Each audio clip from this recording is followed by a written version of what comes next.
Baik, Assalamualaikum warahmatullahi wabarakatuh. Kembali lagi di video saya hari ini. Kita akan membahas termodinamika statistik, salah satu materi dari mata kuliah Fisika Statistik. Nama saya Tri Amelia dengan NIM 20306141051. Baik, langsung saja kita mulai pembahasannya. Untuk poin-poin yang akan kita bahas hari ini, yang pertama adalah tingkat energi dan keadaan energi. Yang kedua, keadaan mikro dan makro. Yang ketiga, probabilitas termodinamika. Yang keempat, macam termodinamika statistik. Dan yang kelima adalah contoh soalnya. Sebelum itu, kita harus mengetahui terlebih dahulu nih, apa termodinamika statistik. Nah, termodinamika statistik itu biasa disebut sebagai mekanika statistik, tidak seperti teori kinetik gas. Tidak hanya berkutat kepada tinjauan tumbukan antar molekul maupun tumbukan molekul dengan dinding, namun memberikan penafsiran entropi yang lebih mendalam. Lebih dari itu, termodinamika statistik menyadari kenyataan bahwa molekul-molekul itu berjumlah banyak, dan karakteristik rata-rata dari sejumlah besar molekul dapat dihitung, bahkan tanpa mengetahui informasi spesifik dari molekul tertentu. Metode statistik itu dapat diterapkan tidak hanya pada molekul, tetapi juga foton, gelombang elastik pada zat padat, dan entitas fisika kuantum yang abstrak yang disebut fungsi gelombang. Selanjutnya, kita akan memasuki pembahasan yang pertama, yaitu tingkat energi dan keadaan energi. Nah, apa sih tingkat energi dan keadaan energi itu? Tingkat energi adalah susunan tingkat di mana setiap tingkatan memiliki energi yang berbeda-beda. Nah, disimbolkan sebagai EJ, di mana menyatakan energi pada tingkat C. Kemudian, keadaan energi itu dinyatakan sebagai ruang-ruang yang memiliki energi hampir sama dan berada dalam suatu tingkatan energi tertentu. Baik, dapat kita lihat dari ilustrasi berikut. Terdapat 4 istilah dari ilustrasi gambar di samping, yakni tingkat energi, keadaan energi, degenerasi, dan bilangan okupasi. Nah, tingkat energi ini adalah rak yang berada pada tingkatan berbeda, yang disimbolkan sebagai EJ, di mana dapat kita lihat di sini ada EJ1, ada E1, E2, E3, dan E4. Kemudian, istilah kedua yaitu keadaan energi, berkaitan dengan box yang berada pada suatu rak. Kemudian, istilah ketiga yaitu degenerasi, di mana banyaknya box yang berada dalam satu rak, yang disimbolkan sebagai GJ.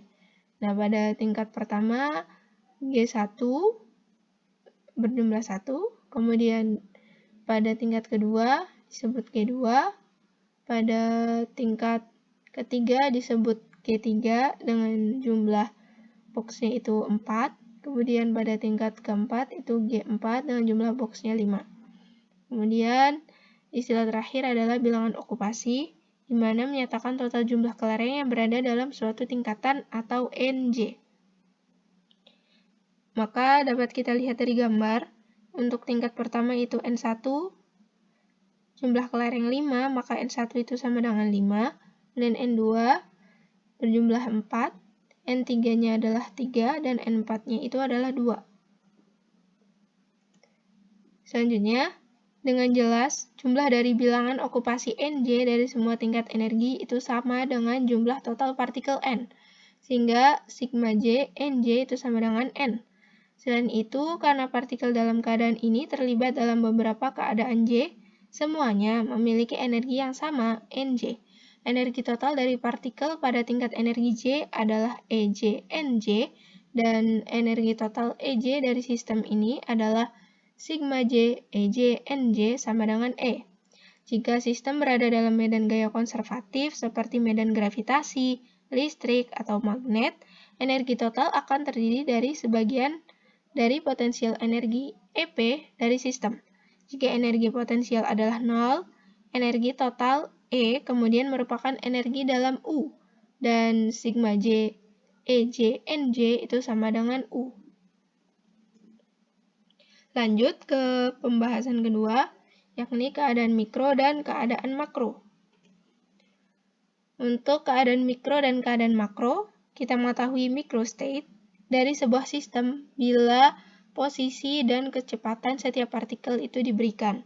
Dan macrostate dari sebuah sistem itu apabila sifat-sifat makroskopik sistem seperti tekanan, temperatur, volume, jumlah mol, dan lain-lain diketahui. Maka kita dapat lihat gambar berikut. Ini adalah gambaran dari microstate dan ini adalah macrostate. Maka cukup banyak microstate yang berbeda itu dapat berkorespondensi dengan macrostate yang sama. Nah, prinsip dasar pada pendekatan statistik ini adalah setiap microstate memiliki kemungkinan kejadian yang sama. Berikut adalah gambar dari distribusi kecepatan microstate dan macrostate. Baik, untuk selanjutnya adalah tentang keadaan makro, di mana keadaan makro ini dapat dinyatakan dengan nilai spesifik dari bilangan okupasi untuk setiap tingkat energi, baik untuk partikel terbedakan maupun tidak terbedakan. Nah, contohnya ini adalah keadaan makro dari gambar di samping itu ditetapkan sebagai serangkaian bilangan okupasi, di mana N1 itu 5, N2 4, N3-nya 3, dan N4-nya itu adalah 2. Kemudian keadaan mikro, di mana terbagi menjadi 2, partikel tidak terbedakan dan partikel terbedakan. Untuk partikel tidak terbedakan, keadaan mikro dari assembly dinyatakan dengan angka spesifikasi dari jumlah total bilangan okupasi pada suatu keadaan energi tertentu. Sedangkan pada partikel terbedakan, keadaan mikro dari assembly dinyatakan keadaan energi setiap partikel. Hal ini menetapkan tidak hanya berapa banyak, tetapi juga partikel yang mana. Kemudian untuk pembahasan ketiga ini yaitu probabilitas termodinamika, di mana ketika waktu berjalan karena ada interaksi antar partikel, bisa saja sekelompok partikel ini berubah energinya yang mengakibatkan perubahan keadaan energi setiap partikel. Nah, microstate itu akan berubah, namun setiap kemungkinan microstate harus memenuhi kondisi E dan N yang konstan. Nah, jumlah microstate yang mungkin yang berkorespondensi dengan suatu macrostate K itu disebut probabilitas termodinamika atau WK. Dapat kita lihat gambarnya antara W1 dan W2. Maka epsilon itu sama dengan sigma K WK. Selanjutnya, NJ itu disebut sebagai jumlah penempatan atau bilangan okupasi rata-rata pada level J. Nah, jika kita ambil NJK sebagai jumlah penempatan pada level J, di mana macrostate K, itu maka rata-rata grup yang menempati level J adalah N pangkat G, NJ pangkat G, itu sama dengan sigma K NJK WK dibagi sigma K WK. Itu sama dengan 1 per epsilon sigma K NJK WK. Sehingga secara rata-rata waktu, NJ ini sama dengan 1 per epsilon sigma K NJK WK. Memasuki pembahasan keempat, yakni macam termodinamika statistik. Statistika partikel itu dapat dibedakan menjadi 3, yakni statistik Bose-Einstein, kemudian statistik Fermi-Dirac, dan yang ketiga statistik Maxwell-Boltzmann. Nah, suatu sistem, misalnya gas, itu terdiri dari N partikel dalam volume V, di mana apabila kita ibaratkan itu QI, koordinat gabungan atau posisi dan spin partikel ke I, dan SI itu adalah keadaan kuantum partikel ke I. Maka keadaan seluruh gas, yakni S1, S2, S3, dan seterusnya, dengan fungsi gelombang pada keadaan ini adalah Psi sama dengan Psi dari S1, S2, S3, dan seterusnya, juga Q1, Q2, sampai Qn. Maka dalam beberapa kasus, kita mengetahui ada kasus klasik, yakni statistik Maxwell-Boltzmann. Kemudian yang kedua itu ada deskripsi dari mekanika kuantum. Nah, pada mekanika kuantum, karena keadaannya ini simetri, maka erat hubungannya dengan spin partikel, di mana ada spin bulat atau integral spin, kemudian yang kedua ada spin setengah atau half integral spin.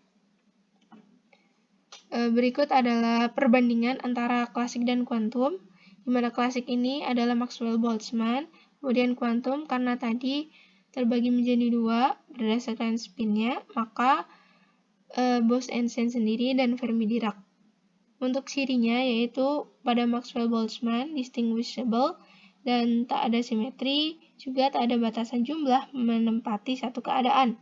Sedangkan pada Bose-Einstein indistinguishable spin, maksud saya dengan spinnya itu 0, 1, 2, 3, 4 dan seterusnya. Kemudian ciri kedua simetri dan tak ada batasan jumlah menempati satu keadaan. Contohnya adalah foton helium 4. Dan pada Fermi-Dirac indistinguishable dengan spin 1/2, 3/2 dan seterusnya. Ciri kedua adalah antisimetri. Kemudian prinsip eksklusi Pauli dan contoh elektron dan helium 3. Nah, berikut adalah cara penempatan dari pinnya untuk 1, 2, dan 3. Dan pada Maxwell-Boltzmann sendiri dengan seperti ini penempatannya dengan rumus WJ sama dengan GJ pangkat NJ. Dan Bose-Einstein seperti ini dengan rumus WJ sama dengan GJ ditambah NJ min 1 faktorial dibagi GJ min 1 faktorial NJ. Dan untuk Fermi-Dirac seperti ini dengan rumus WJ sama dengan GJ faktorial dibagi GJ min NJ faktorial NJ. Berikut adalah interpretasi statistik tentang entropi, di mana pada suatu sistem PVT, yakni T delta S sama dengan delta U ditambah P delta V dikurangi mu delta N, karena entropi itu merupakan besaran ekstensif, maka entropi total S merupakan jumlah entropi-entropi S1 dan S2 dari individual sistem, di mana S itu sama dengan S1 tambah S2, sementara epsilon sama dengan epsilon 1 dikali epsilon 2. Setelah melalui proses, hasilnya adalah J epsilon itu sama dengan A ln epsilon. Supaya sesuai dengan termodinamika klasik, maka A-nya itu sama dengan K, konstanta Boltzmann. Sehingga S adalah K dikali ln epsilon. Untuk pembahasan kelima mengenai contoh soalnya. Soal yang pertama yaitu terdapat 30 partikel terbedakan yang terdistribusi pada tingkat energi yang tidak terdegenerasi yang dilabelkan dengan 1, 2, 3 sehingga N1 sama dengan N2 sama dengan N3 sama dengan 10.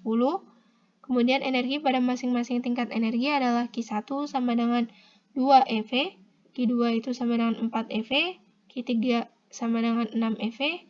Maka tentukan yang pertama, bila terjadi perubahan bilangan okupasi pada tingkat 2, di mana dN2 itu sama dengan min 2, tentukan dN1 dan dN3 sehingga du itu sama dengan 0. Kemudian B, hitunglah peluang termodinamika keadaan makro sebelum dan sesudah perubahan terjadi. Maka penyelesaian soalnya adalah diketahui N itu sama dengan 30, kemudian Q1 sama dengan 2 eV, di mana G1 sama dengan 1, N1 sama dengan 10. Kemudian Q2 itu sama dengan 4 eV, dengan G2 sama dengan 1, N2 sama dengan 10, dan dN2-nya adalah min 2. Kemudian Q3 sama dengan 6 eV, di mana G3 sama dengan 1, N3 sama dengan 10, maka ditanyakan dN3, dN1, WK sebelum dan WK sesudah. Maka jawabannya DU itu sama dengan sigma EJ DNJ, di mana DU-nya itu diketahui sama dengan 0. Hasilnya adalah E1 DN1 ditambah E2 DN2 ditambah E3 DN3, sehingga E1 DN1 ditambah 4 dikali negatif 2, karena substitusi dari sini, kemudian ditambah E3 DN3. Maka dihasilkan pertama yaitu 2dn1 ditambah 6dn3 sama dengan 8. Untuk selanjutnya adalah dn itu sama dengan dn1 ditambah dn2 ditambah dn3. Hasilnya adalah 0 sama dengan dn1 dikurangi 2 ditambah dn3. Sehingga 2dn1 ditambah 2dn3 itu sama dengan 4. Maka kita substitusikan persamaan 1 dan persamaan 2 ini. Hasilnya adalah 4dn3 itu sama dengan 4. dn3 adalah 1. Maka diketahui 2dn1 ditambah 2dn3 sama dengan 4. 2dn1 ditambah dn3 ini kita ubah menjadi 1. 2 dikali 1 sama dengan 4. Maka dn1-nya ini adalah 1. Selanjutnya kita harus mencari WK sebelum dan WK sesudah. Untuk WK sebelum, rumusnya adalah N faktorial dikali sigma J, GJ NJ per NJ faktorial. Sama dengan N faktorial dikali G1 pangkat N1, G2 pangkat N2, G3 pangkat N3 dibagi N1 faktorial, N2 faktorial dikali N3 faktorial. Hasilnya itu adalah 30 faktorial dibagi 10 faktorial dikali 10 faktorial dikali 10 faktorial. Selanjutnya untuk mencari WK sesudah, rumusnya adalah N faktorial sigma J dikali GJ pangkat NJ dibagi NJ faktorial. Hasilnya N faktorial dikali G1 pangkat N1 dikali G2 pangkat N2 dikali G3 pangkat N3 dibagi N1 faktorial N2 faktorial dikali N3 faktorial. Maka hasilnya itu adalah 30 faktorial dibagi 11 faktorial dikali 8 faktorial dikali 11 faktorial. Untuk soal nomor 2 dan penyelesaiannya, apabila kita tinjau 100 buah koin dengan sisi masing-masing angka A dan gambar itu G. Berapa banyak keadaan mikro dan keadaan makro yang mungkin ada? Nah, karena masing-masing koin mempunyai dua sisi yang berbeda dan semuanya ada 100 koin, maka jumlah keadaan mikro adalah 2 pangkat 100. Setiap keadaan makro itu mempresentasikan jumlah total head yang diperoleh dalam set, sehingga total keadaan makro itu ada 10. Kemudian ada soal nomor 3 dan penyelesaiannya. Mungkin hanya sekian yang dapat saya jelaskan, jabarkan pada hari ini. Sampai jumpa di video selanjutnya. Terima kasih. Wassalamualaikum warahmatullahi wabarakatuh.